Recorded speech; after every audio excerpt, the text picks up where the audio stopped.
મારા પરિવાર સાથે,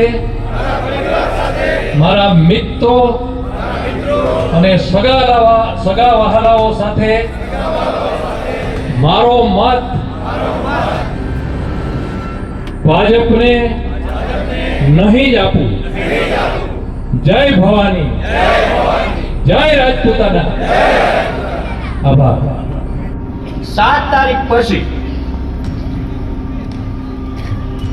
તમારે જે કાંઈ કરવાનું હોય ને એ છે ને ત્યારે સમાજ સાથે આવશે, બીજું કોઈ આવવાનું નથી। જો કદાચ આપણને ભલામણ કાં તો કોઈ પણ જાતની લોભામણી આપશે તો આપ માનશો? 2 હાથ ઊંચા કરીને મને કહો કે આપ નહીં માનો એ વસ્તુ। અને બીજું કે આપણા જે સમાજ અહીંયા આગળ બોલવાની રહેશે।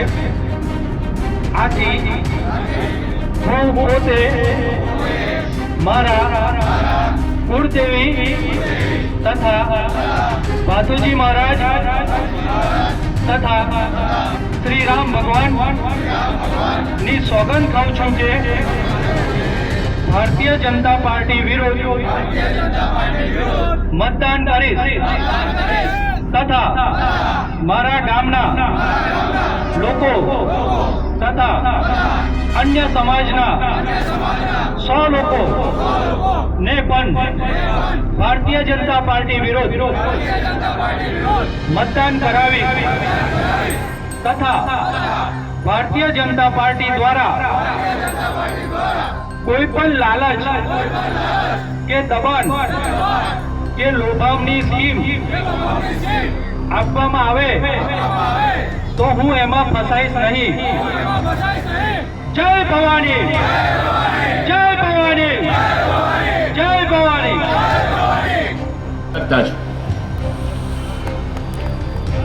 કે સરપંચ શ્રી તમે આમાં કંઈક કરો। બહુ આપ્યા, ગામે ગામથી તાલુકા બધેથી આપ્યા। નિવેદને બહુ કર્યા કે ભાઈ આવું ના કરશો, અમે તો ખાલી એક જ જણને તમે હટાવો, બહુ થઈ ગયું અમારા માટે। અને મારે સમજવાનું નથી, મારે સમજવાનું નથી। 7 તારીખ પછી તમારે જે કાંઈ કરવાનું હોય ને એવું થાય છે કે આજુબાજુ આ બાજુ સાવલીથી લઈને રાયકા દોડકા સુધી વધારે પ્રભુત્વ કદાચ ક્ષત્રિયોનું છે, તો આપણને એવું હતું કે આ ગ્રાઉન્ડ કદાચ નાનું પડશે, પણ ખરેખર સમાજનું કોઈ પણ કાર્ય હોય અને એની અંદર જો આપણે સહકાર ના આપીએ તો રાજપૂત ક્ષત્રિય અસ્મિતા સંમેલન યોજાઈ ગયું, જે આટલા દિવસની જે મુદ્દો હાલે છે એ મુદ્દા ઉપર જ આખું આયોજન હતું અને એમાં કોઈ પણ પ્રકારની બાંધછોડ કરવામાં આવી નથી અને તમામ રણનીતિ, બૂથ વાઇઝ રણનીતિ, ખાસ કરીને રાજકોટ સીટનું જે એપી સેન્ટર છે ત્યાં બૂથ વાઇઝ કમિટીઓ બની છે। એનું રિઝલ્ટ 7મી ઉભરો આવવાનો છે અને આનું રિઝલ્ટ જે પરિણામ છે 4મી જૂને આપણને જોવા મળશે।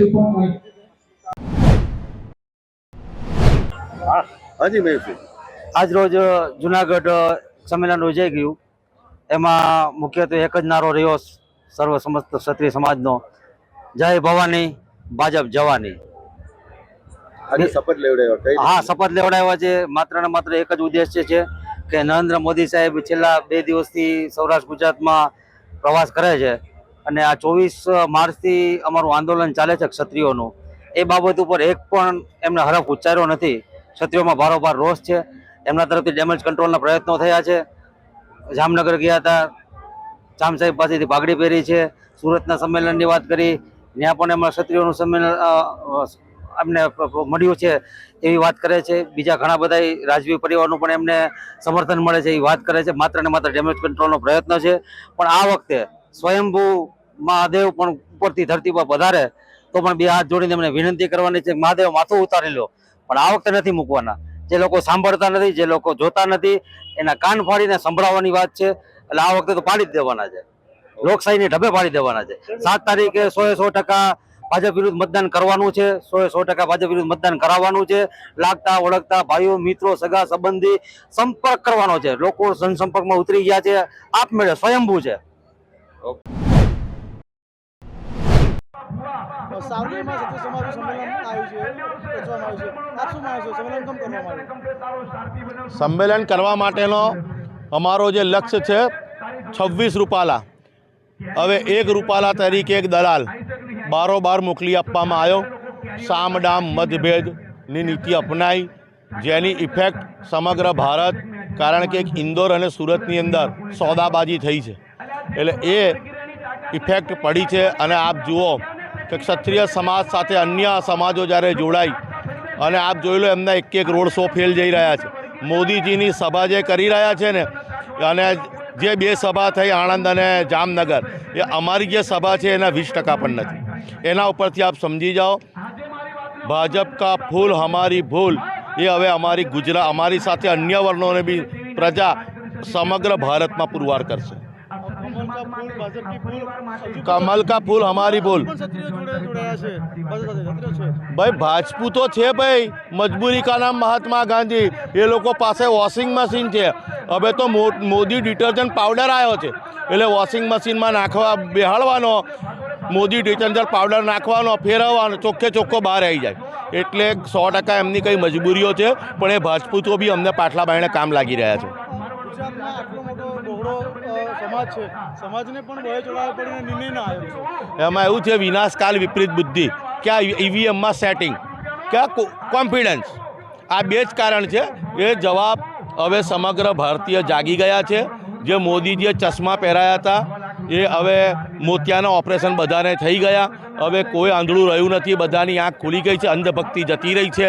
અને એનો રિઝલ્ટ 7 તારીખે, હવે 2 દિવસ અમારી જે ગ્રાઉન્ડની મહેનત છે, સર્વ વર્ણએ અમને સહયોગ આપ્યો છે.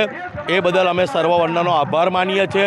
અને અમે 8 થી 10 સીટ, જે અમે નથી કહેતા, આપ મીડિયાનું સંશોધન છે, 8 થી 10 સીટ ગુજરાતમાંથી જાય છે. અને આજે 200 ને 400 કે પાર, 400 કે પાર જે એમની નીતિ હતી બહાર આવી છે. 400 કે પાર કરી ઓબીસી, એસસી, એસટી અનામત એમણે ખતમ કરવી છે. પણ જ્યાં સુધી ક્ષત્રિય જીવે છે, ઓબીસી, એસટી, એસસી સાથે અન્યાય અમે નહીં થવા દઈએ. ઘણા બધા ક્ષત્રિય સમાજના મોટું સંમેલન છે, સમાજ પણ વડોદરા જિલ્લામાં મોટો છે. વડોદરામાં શું ઇફેક્ટ આવશે? વડોદરાની અંદર ઇફેક્ટ ચાલુ થઈ ગઈ. કાકા વડોદરાની પ્રજા છે ને સંસ્કારી પ્રજા છે. અમારા જે કેન્ડિડેટ છે ને, એ દિવસે રજવાડી છત્રી લઈને પાછળ એક છત્રી પકડનાર સ્પેશિયલ, ગાંવ તો હજુ બસા નહીં, લૂંટેરે લૂંટને આ ગયે, ખિસ્સામાં હાથ નાખીને સાંસદ બન્યા નથી, ઉમેદવાર છે. એ અત્યારથી રજવાડી સ્ટાઇલથી ફરે છે. અને જે રજવાડી પુત્ર છે, જે જસપાલસિંહ ઠાકોર છે, એકલબારાના ઠાકોરના પુત્ર છે, એ આજે એક સામાન્ય પ્રજા સાથે બેસીને, નીચે બેસીને જમે છે. આ વડોદરાની પ્રજાને અંતર ખબર પડી ગઈ છે. એટલે વડોદરાની પ્રજા સંસ્કારી અને લાગણીશીલ પ્રજા છે. એ હવે આ વખતે જે 10 વર્ષ અમે છેતરાયા, હવે અમારી પ્રજા, વડોદરાની પ્રજા છેતરાય નહીં. મોદીજીએ વડોદરા સાથે વિશ્વાસઘાત કર્યા છે. એ તો ભૂપેન્દ્રભાઈ પટેલ મુખ્યમંત્રીમાં રામ આવ્યા અને એમના મોઢે એમણે કીધું છે કે અન્ય શહેરોમાં વડોદરા પાછળ છે. હું મહેન્દ્રસિંહ રાઠોડ, રાષ્ટ્રીય પ્રવક્તા, કરણી સેના. ભવાની જય શાસ્ત્રત્વ, જય રાજપૂતાના. ક્ષત્રિય અસ્મિતા સંમેલન અમારો જે ઉદ્દેશ છે કે જે અમારી બોન દીકરીની ખોટી ટિપ્પણી કરે એ ક્ષત્રિય સમાજ ક્યારેય સાખી નહીં લે. અને એનો જવાબ અમે અમારો પરિવાર, અમારો સમાજ એક થઈ અને આપીશું. આજે અમારો સમાજ એક થયો છે, જાગૃતતા આવી છે, અને જાગૃત કરવા માટે જ અમે ક્ષત્રિય અસ્મિતા સંમેલન રાખ્યું છે. આપનું નામ? ગોપાલપુરી. પુરુષોત્તમ રૂપાલા દ્વારા ક્ષત્રિય સમાજની બેન દીકરીઓ માટેનું જે અપમાનિત કરતું નિવેદનના 40 દિવસ બાદ આજે ભારતીય જનતા પાર્ટીના નેતાઓને ક્ષત્રિય સમાજ યાદ આવ્યો છે. આજે ટ્રિપલ તલાકની વાત કરતા, મુસ્લિમ મહિલાઓની વાત કરનારા ભાજપના લોકોને 40 દિવસથી જ્યારે અમારી બેન દીકરીઓ રોડ ઉપર ઉતરીને આંદોલન કરતી હોય ક્ષત્રિય સમાજની, ત્યારે 40 દિવસ સુધી યાદ ના આવી. અને આજે એમને અમારા ક્ષત્રિય સમાજની બેન દીકરીઓ યાદ આવી રહી છે. જે પ્રકારે પુરુષોત્તમ રૂપાલા દ્વારા ક્ષત્રિય સમાજની બેન દીકરીઓના મુદ્દે જે પ્રકારનું શાબ્દિક રીતે જેને કહી શકાય ચીરહરણ કરવામાં આવ્યું, ત્યારે હું યાદ કરાવવા માંગુ છું મહાભારતનો કિસ્સો કે દ્રૌપદીનું ચીરહરણ તો દુશાસને કર્યું હતું, પણ ચૂપ રહેનારા ભીષ્મપિતા, દ્રોણાચાર્ય અને સમગ્ર જે કહેવાય કે કૌરવના પક્ષના લોકોને સજા મળી હતી. એ જ પ્રકારે અમારી બેન દીકરીઓ માટેના નિવેદન ઉપર જ્યારે ભાજપ, અમિત શાહ, નરેન્દ્ર મોદી ચૂપ રહ્યા છે, ત્યારે ચૂંટણીના મુદ્દા ઉપર ચૂંટણીને અમે રણ મેદાન બનાવીને આવનારા સમયમાં ઈવીએમ રૂપી હથિયારથી અમે જવાબ આપવાનું કામ કરશું.